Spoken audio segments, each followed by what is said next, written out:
I wanted to do a live stream to bring you guys along while I was cooking, but my small madam was playing Cocomelon. I couldn't risk it to put that sound on my live stream, so I decided to use voiceover. We are going to be cooking black soup. Come with me, guys. Let's prepare this delicious meal. Before I will start cooking, I want to tell you guys the meat I will be using. I will be using goat meat and cow skin. While for the fish, I will be using mackerel fish, stockfish, sea fish, crayfish, and periwinkle. Now let's begin. I want to tell you guys a story of me, how I was before towards cooking and now. When I was growing up, I don't like to cook. When you mention time to cook, I just start looking at it. Seriously? I remember then when it's my turn to cook, either I'm forming sickness or pretends my hands are paining me. So my mom would be like, oh, okay, just go fetch me water. I will make the food. I remember so well the day my mom asked me to stay home, do some hard chores, and later cook before they come from the farm. I was like, Mama, can you please stay home? I will go with my dad to the farm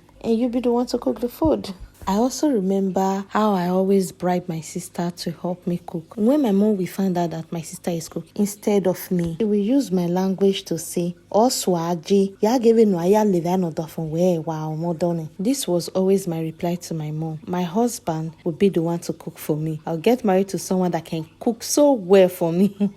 And it came to pass, I end up getting married to a chef. Not that I don't cook, I cook, but I just don't like it. There's something someone like to do. For me, I don't like to cook. I can wash clothes for Africa with my hands. I can fetch water, clean the house, arrange the house. But you see that cooking, don't call my name.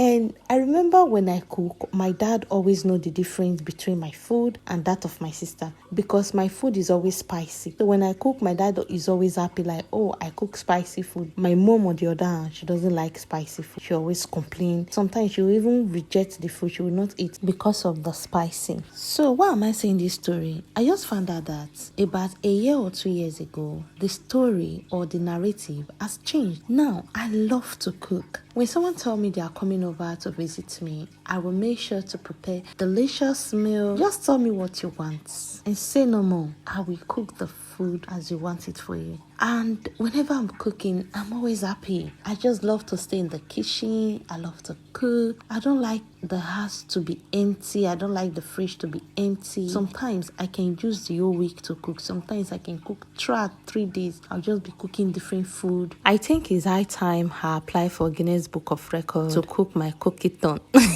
I think the reason I don't like to cook back then in Nigeria is the way the kitchen was. You know, then you use the firewood. The day it will rain, the fire will be so hard to on. All those kind of stuff. Then you blow with your mouth and everything. I think that was the reason why I did not like cooking back then. It was too stressful. Compared to now that I'm in Europe, I use the cooking gas. I do everything inside the house. The kitchen is inside. I don't have to go outside. I don't have to blow the fire. I don't have to, stress my life. I think that's why I like to cook now, right? So, were you like me before who doesn't like to cook, or are you still like me before if you don't want to cook? But what is that thing that is motivating you to cook? This food was delicious. It was yummy. I wish I can give you guys to taste. This is the end of the video. Thank you for always watching. Thanks for always supporting. Until next time, guys. Bye-bye.